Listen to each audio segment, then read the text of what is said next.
The Israeli Prime Minister has said that strikes against Hezbollah in southern Lebanon are going to ramp up.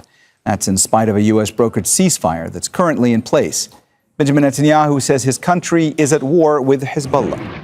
Earlier on Monday, at least 3 people were killed in Israeli airstrikes on a car in southern Lebanon. Netanyahu's comments come as Iran has given guarantees to Hezbollah that a ceasefire in Lebanon is integral to any future deal Tehran would agree to with the U.S.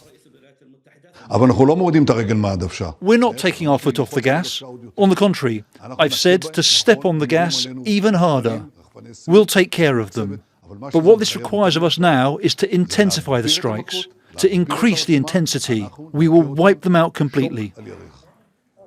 Arbeida Hito is live for us now in Tyre in southern Lebanon. Arbeida, Benjamin Netanyahu says that he's ramping up attacks on Hezbollah in Lebanon. We know that on paper there is a ceasefire between Israel and Lebanon, but from what you're seeing and from all that you've been reporting, when there are violations on a daily basis and the displacement crisis keeps worsening, is a ceasefire really in place?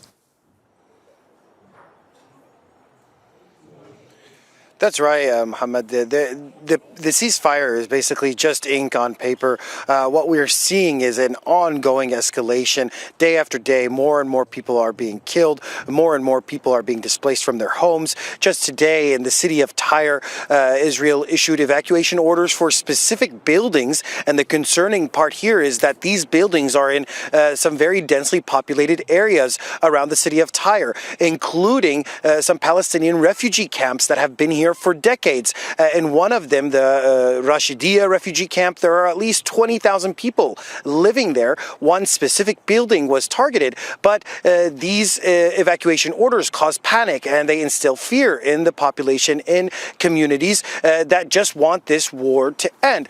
So it's easy to say that we want a ceasefire. They even extended the ceasefire when it was expired on the back of the meetings that took place in Washington, D.C. But all of that has been just words, and there hasn't been any sign of a de-escalation here in southern Lebanon for the past 2 months. Unfortunately, that's taken a huge toll on the civilian population, on the country as a whole, a humanitarian crisis that continues to grow on top of an economic crisis that just doesn't go away.